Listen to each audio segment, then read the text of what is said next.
ketemu lagi dengan aku Andari di podcast Trubus. Seperti biasa, setiap bulan kita bahas editorial majalah Trubus. Karena kita sudah masuk ke edisi Juni, jadi kita akan membahas isi majalah Trubus di edisi Juni. Di edisi Juni ini kita bahas tentang kakao. Di covernya seperti ini, kakao. Judulnya adalah tren dan prospek baru kakao.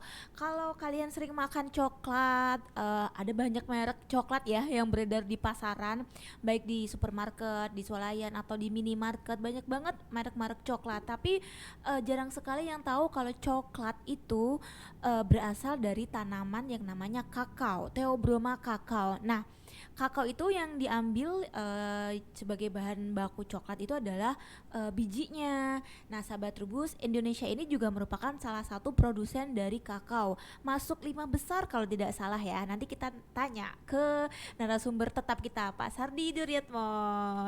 Pak Sardi apa kabar? Baik, alhamdulillah. Andari sehat? Sehat selalu. Kalau untuk bahas editorial majalah Trubus, aku sehat selalu. Pak Sardi, aku kan tadi bilang ya kalau banyak banget kan merek coklat di pasaran, tapi pasti orang tuh jarang yang tahu kalau coklat yang kita makan itu berasal dari biji buah kakao ya, Pak Sardi ya. Benar, betul. Tapi benar nggak sih kita tuh masuk dalam 5 besar atau 10 besar ya negara produsen biji kakao? Termasuk yang 10 besar. Jadi lahan kakao di Indonesia saat ini sekitar 1,9 juta hektar. 90% diantaranya itu dikelola oleh perkebunan rakyat. Dikelola oleh perkebunan rakyat, Iya, jadi oleh kayak petani-petani ya maksud saya. Jadi oleh petani-petani kecil itu mereka membudidayakan kakao. Betul. Nah, itu biasanya tersebar di daerah mana aja nih yang sudah ditelusuri sama redaksi? Kakao masuk di Indonesia kali pertama itu daerah Sulawesi ya, tapi sekarang sudah menyebar ke berbagai sentra. Di edisi Juni, Trubus itu mengecek karena fokusnya adalah tren dan potensi baru. Apa sih disebut potensi baru dulu itu ya? Jadi potensi baru itu di setiap fase itu ada pergeseran bisnis kakao gitu. Jadi misalnya dulu orang hanya memanen biji kakao gitu langsung jual gitu. Terus pada tahap berikutnya fermentasi gitu, ada kemajuan. Jadi bijinya difermentasi untuk meningkatkan nilai tambah, harga jualnya akan lebih tinggi dibandingkan kalau hanya jual kering biji langsung dijual gitu ya. Yang tahap berikutnya orang selain fermentasi, nah yang sekarang yang sedang dilakukan oleh para petani itu sempat mengolah. Jadi orang ingin memperoleh nilai tambah kakao dari kebunnya itu diolah sendiri. Nah, yang sekarang yang jadi fokus topik Trubus ada pergeseran itu. Orang mengolah sendiri lalu memanfaatkan kebun tadi untuk tujuan agrowisata gitu. Kebunnya tidak berapa luas, punya 1 atau 2 hektar. Ada juga yang dikelola oleh koperasi, mendatangkan orang. Memetik buah kakao sendiri tuh sensasinya kan berbeda ya. Karena tadi banyak orang yang tidak tahu ternyata coklat itu dari kakao ya gitu. Nah, itu kemudian berkembang gitu. Ada perubahan tren bagaimana orang memasarkan kakao. Jadi Trubus tergerak untuk mengulas ada hal baru. Topik Trubus selalu ada kebaruan gitu Mas. Berarti sekarang ini kalau dulu petani mungkin panen biji kakao keringnya sudah habis itu dijual. Nah, kalau sekarang ternyata ada perubahan tren nih sahabat Trubus. Ternyata mereka petani-petani kecil kita yang tadi punya lahan karena sebagian besar dikelola oleh perkebunan rakyat, mereka bisa mengolah sendiri menjadi produk jadi gitu Pak Sardi. Benar. Dan produknya menurut saya agak unik yang boleh jadi di luar negeri tidak akan ditemukan gitu. Apa tuh? Bayangkan misalnya menikmati kakao yang manis itu ada sensasi pedas karena ada campuran cabai. Terbayang nggak, sahabat Trubus, bagaimana? Dikasih cabai gitu. Iya, misalkan Nusantara banget ya, Indonesia banget gitu. Di mana tuh pasarnya? Ada di Indonesia gitu, yang petani yang melakukan itu. Terus produsen lain mencampurkan jahe ke coklatnya ke gitu. Biji kakaonya. Ya pedasnya memang berbeda ya tingkatnya. Ada juga yang daun poko atau Mentha arvensis. Ada juga yang mencampurkan beragam rempah. Maksudnya tidak beragam rempah tapi ada yang cengkeh, kayu manis dan seterusnya. Jadi sensasi makan coklat itu berbeda, coklat dari Indonesia gitu dibandingkan kalau coklat di luar negeri kan udah terstandar yang semacam itu gitu Manis ya, gitu manis ya. apa. Nah ini tadi cita rasa Nusantara dan khas, Ada menarik. spesinya. Iya gitu. Nah, Makanya Trubus tertarik gitu mengulas topik ini. kalau kita kan emang kaya rasa ya Pak Sardi ya. Iya, Jadi betul. lidahnya tuh suka banget kulineran yang unik-unik. Mm, Kalau mm. coklat produk dari luar negeri kan kayak flat gitu ya, Ya, manis aja gitu. Tapi kalau produksi kita ternyata ada berbagai macam olahan yang beda. betul. Ada cabe, kemudian jahe, kemudian mint ya Pak Mint, Sardi. daun pokok tadi, Mm. ada beragam rempah. Saya contohkan tadi kayu manis, ada cengkeh. Itu lucu dan unik gitu Dan itu menurut saya. emang berupa coklat bar gitu. Iya, Oh, oke. jadi nikmati. Jadi ada, aduh manis, ada pedas gitu, campurannya di mulut itu beragam gitu. Itu bisa kalian dapatkan infonya di majalah Trubus. Itu di bawah ada cara pemesanannya ya, sahabat Trubus. Silakan dibaca, bisa pesen di nomor WhatsApp yang tertera yang sedang berjalan di bawah layar. Pak Sardi, tapi kan sebelum menjadi sebuah produk, pasti biji kakao itu diolah dulu dong, Pak Iya. Sardi. Dipisahkan dari pulpnya, di kayaknya pulpnya juga agak-agak berlendir gitu ya, Pak Iya, Sardi ya. benar. Kemudian dibersihin, dikeringin melalui proses fermentasi dan segala macam. Di sini Pak Sardi ada oleh-oleh nih, bukan oleh-oleh. Apa nih namanya Pak Sardi? Ada contoh dari apa namanya? Coklat biji kakao yang belum jadi atau Iya. gimana sih Pak Sardi Namanya ini kita menamakan Nips. Nips. NIBS, Nah, Nips. penasaran nggak? Hah. Nips itu yang seperti apa Pak Sardi? Coba Pak Sardi Baik, tunjukkan. ditunjukkan ya. Nips. Senggol-senggol. Ya. Ya, nip bentuknya semacam ini. Jadi sebenarnya sudah bisa di konsumsi gitu. Meskipun rasanya agak pahit karena memang masih murni ya. Oh iya, biji kakao itu rasanya pahit. Anda bisa coba. Bisa. Kayak apa? Jadi biji kakao itu sebenarnya pahit ya Pak Sardi ya? Iya. Tapi pahitnya ya juga tidak terlalu pahit ya. Kalau coklat yang manis itu dia sudah ada campurannya, Iya. sudah ada campuran mungkin lemak nabati, kemudian ada campuran gula, Gula. pemanis, ada juga yang mencampurkan susu dan lain-lain sehingga sesuai dengan lidah konsumen. Tapi coklat yang bener atau Iya. biji kakao Dark ya, chocolate. dark coklat itu rasanya ada sensasi pahitnya. Ini namanya nibs ya, kayak Nips. kayak potongan biji kakao Ya, yang sudah disangrai dan itu sudah bisa dikonsumsi. yang sudah disangrai dan bisa dikonsumsi sebenarnya. Yang suka pahit silakan konsumsi nips. Kalau itu Atau apa Pak dibuat Sardi? serbuk. Ini udah, kalau ini udah nanti bisa menjadi bahan minuman. Serbuk atau yang lain. kakao. Iya, serbuk kakao. Dari ini serbuk kakao dan ini kemudian bahan baku bisa untuk penganan kue, cake dan seterusnya itu bisa dari sini. Nah, ini aromanya coklat banget, banget. Enak.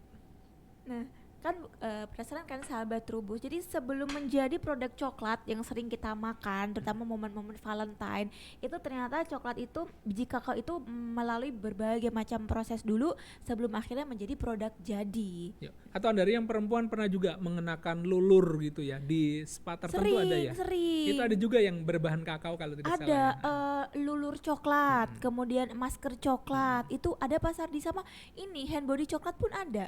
Artinya bukan hanya untuk makanan kita tapi juga untuk kosmetik kecantikan ya. Iya benar.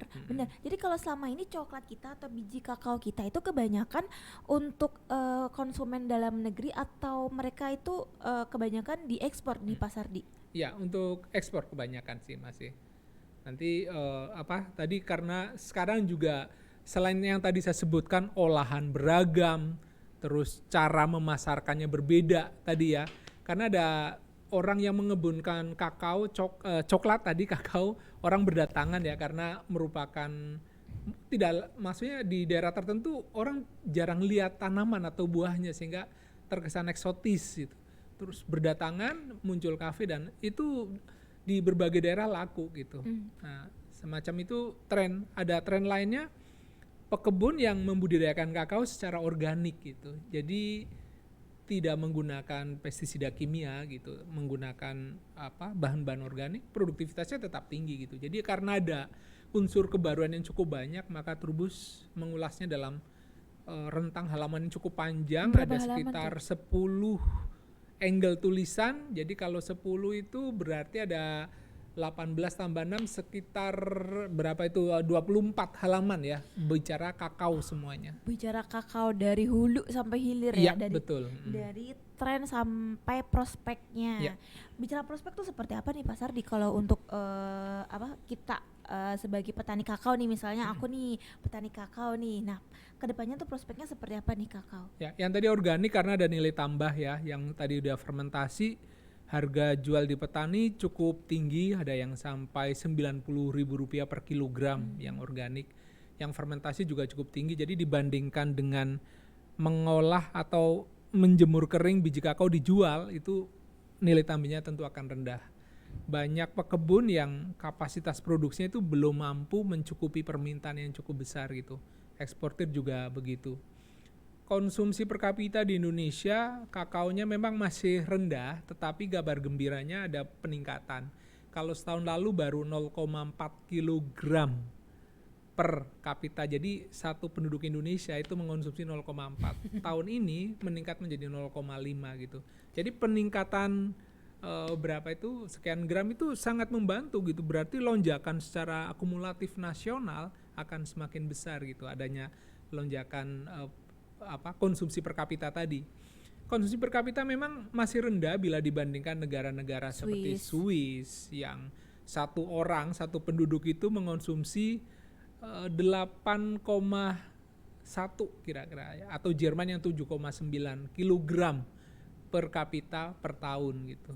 Buat apa mereka Pak Sardi? Iya, konsumsi, untuk dikonsumsi makanan, mereka minum dan seterusnya. Kalau kita kan kopi barangkali ya, yang kopi juga dibandingkan dengan yang luar juga masih rendah, tapi secara umum kopi lebih tinggi dibandingkan konsumsi kakao, maksud saya, di Indonesia.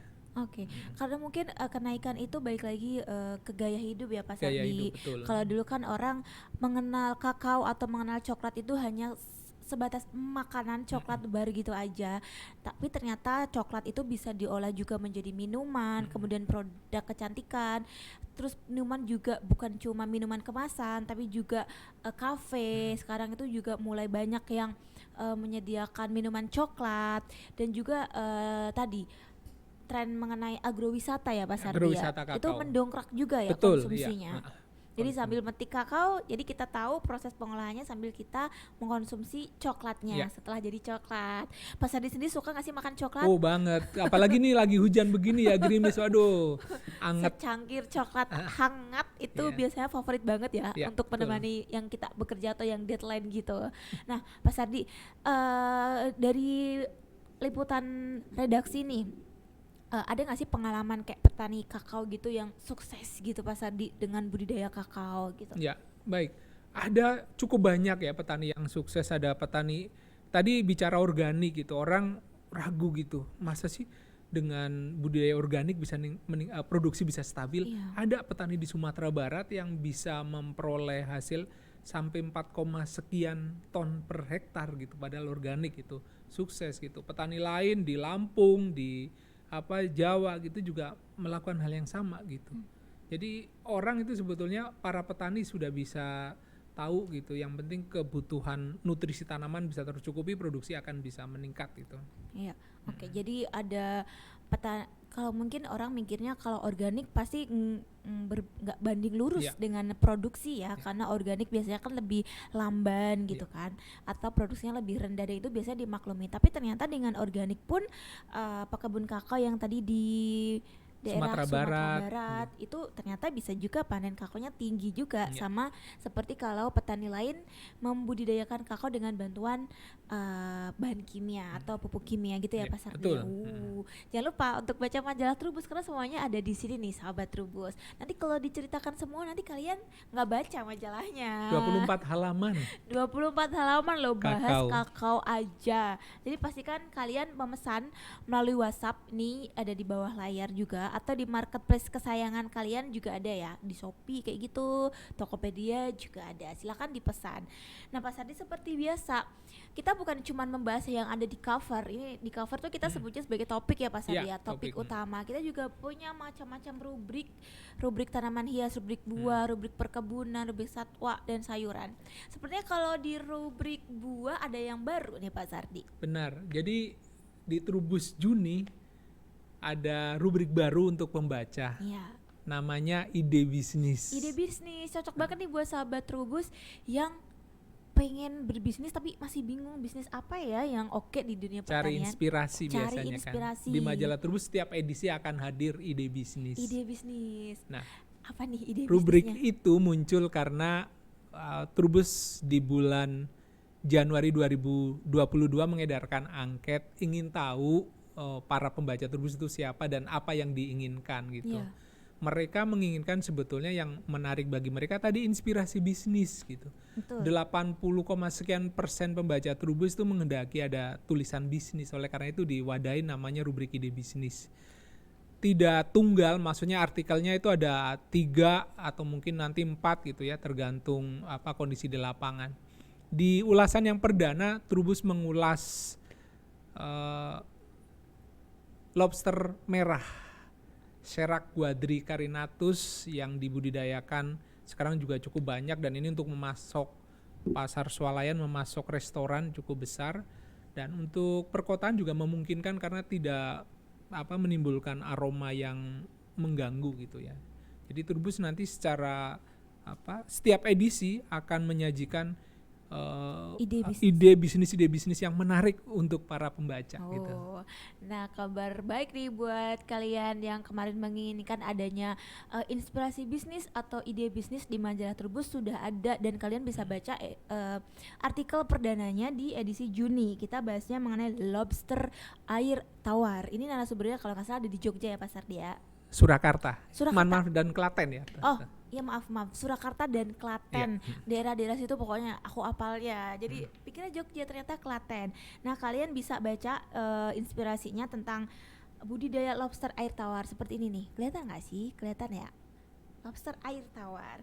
Nah, selanjutnya Pak Sardi, selain ide bisnis, ada kabar terbaru apa nih di rubrik buah deh, di rubrik buah. Ini Juni ya, masih hujannya juga cukup tinggi ya. Ini kemarau basah. Ada teknologi baru sebetulnya mencangkok anggur, karena ini Anggur dicangkok. Biasanya kalau mencangkok tanaman perlu waktu 60 hari baru orang memindahkan tanaman tadi, memotong ke pot atau ke tanah ya. Ini ada cara baru yang cukup 14 hari. Caranya seperti apa? Pokoknya ada di Trubus detail gitu, step by step gitu. Gak boleh dikasih tahu, nanti nggak baca. Kan biasanya kalau anggur itu biasanya diperbanyak karena dengan menggunakan stek ya, Pak Sardi, stek atau sambung pucuk gitu kan. Nah, ini ada yang menggunakan teknik cangkok dan butuh waktunya cuma 2 minggu, cuma 2 pekan itu tanaman sudah bisa dipindah tanamkan. Keren kan inovasinya. Jangan lupa untuk dibaca di majalah Trubus. Itu di rubrik buah. Kalau di rubrik tanaman hias ada kabar baru apa nih? Kelompok pemuda di wilayah kaki gunung di Bogor itu melakukan konservasi dengan cara menanam hoya gitu. Hoya atau bunga bola itu kan sebenarnya bagus ya. Anggota familia Apocynaceae, masih kerabat Kamboja sebetulnya, itu bunganya cakep-cakep gitu, bagus. Nah, itu melakukan konservasi dengan cara menanam di lingkungan desanya, dan itu menjadi tujuan agrowisata juga gitu. Sekarang kayaknya mulai marak banget agrowisata ya, Pak Sardi ya. Sebuah desa misalnya nanam tanaman tertentu gitu, itu dijadikan agrowisata gitu ya. Ya, karena ini pandemi kan sebetulnya udah mulai ini ya. Kasusnya menurun dan landai gitu. Anak-anak sekolah daripada harus ke habitatnya jauh ya, naik gunung, cukup di situ untuk diperkenalkan ini hoya apa dan seterusnya. Hoya, pasti kalian nggak tahu nih, penasaran kan bunga hoya seperti apa? Aku kasih spoilernya, di bunga hoya itu bentuknya tuh bulat gitu kan ya, Pak Sardi, kena mic nih. Bentuknya bulat gitu, jadi kayak bola lampu gitu, bohlam. Kayak bohlam lampu gitu, bulat-bulat, dan warnanya tuh lucu-lucu, ada yang merah, kuning gitu ya, Pak Sardi. Betul, iya. Dan dia merambat, bisa dijadikan tanaman pergola. Iya. Dan itu sama pemuda di kaki gunung. Ya, di kaki Gunung Salak, pokoknya di Kabupaten Bogor itu mereka memindah tanamkan gitu dari habitat hasilnya, jadi agar diperbanyak gitu, tidak punah juga. Nah, jadi kalian bisa baca infonya di majalah kita. Rubrik tanaman hias sudah, rubrik buah sudah, rubrik satwa katanya ada ayam baru, jadi ayamnya tuh double. Iya, jadi dui fungsi maksudnya. dui fungsi. Kalau ada sahabat Trubus yang bingung, saya mau beternak ayam petelur atau pedaging ya? Karena beda ya Pak Beda Sardia. gitu. Nah ini ada satu ayam yang bisa petelur bisa pedaging gitu. Tinggal beli satu nanti bisa keduanya gitu. Petelur produktivitasnya tinggi. Satu ekor itu bisa produktivitasnya sampai 200 butir per tahun. Kalau yang sebelumnya disebut unggul tuh baru sekitar 150-180 butir ya. Pedaging karkasnya juga besar 75%. Terus FCR-nya juga rendah, feed conversion ratio. Jadi ini ayam unggul lah intinya gitu. Hasil pemulihan dari Balitnak gitu. Ya, biasanya kan kalau kita itu sebagai petani ayam kan harus memilih ya mau jadi petani ayam petelur atau pedaging karena jenis ayam yang digunakan itu beda jenisnya, yang diambil dagingnya atau yang diambil telurnya. Nah, ini ada inovasi baru di mana ayam itu bisa kita gunakan atau kita manfaatkan dagingnya juga telurnya. Iya, betul. Makanya disebutnya ayam difungsi karena fungsinya dua.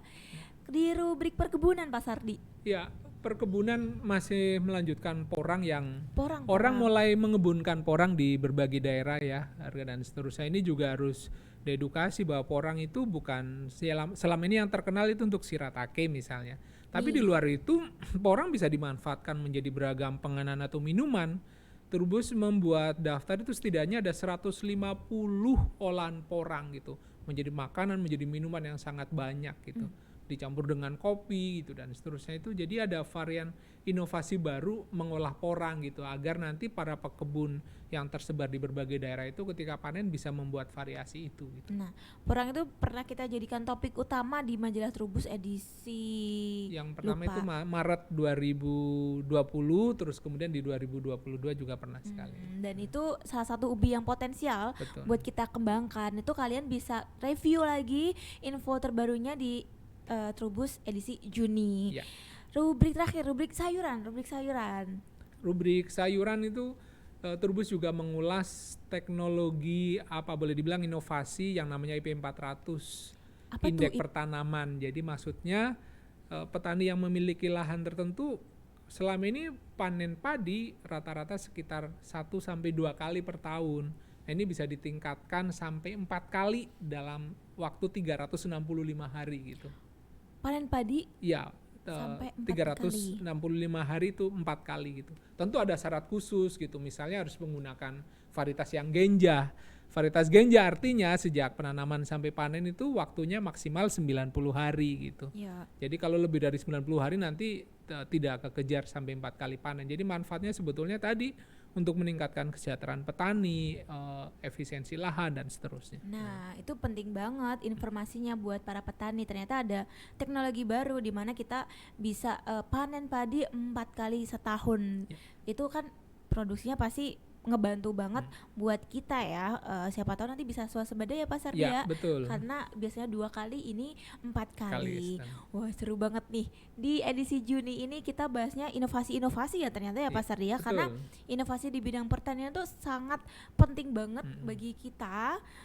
Karena kan kita negara agriculture ya, negara pertanian. Jadi inovasi-inovasi di dunia pertanian harus tahu nih kalian. Dan Trubus selalu menyajikan inovasi terbaru di bidang pertanian. Nah, ini di layar kelihatan kan ya tadi isi majalahnya kelihatan sekilas dan juga covernya itu ada seperti itu. Kalian bisa pesan. Aku nggak akan bosan-bosan menyampaikan kepada kalian untuk memesan majalah Trubus untuk dibaca karena isinya edukasi banget nih buat sahabat Trubus. Bukan cuma buat petani, pekebun, tapi juga peneliti, kemudian mahasiswa atau mungkin pebisnis. Penting banget untuk baca majalah Trubus. Pak Sardi, terima kasih banyak sudah menemani sahabat Trubus dan juga saya di sini untuk selalu membahas edisi majalah Trubus yang terbaru. Dan Trubus emang keren, selalu ada yang baru di majalah Trubus. Terima kasih banyak Pak Sardi atas Terima kasih waktunya. kembali. Terima kasih banyak sahabat Trubus sudah menonton podcast Trubus. Sampai ketemu lagi, dah.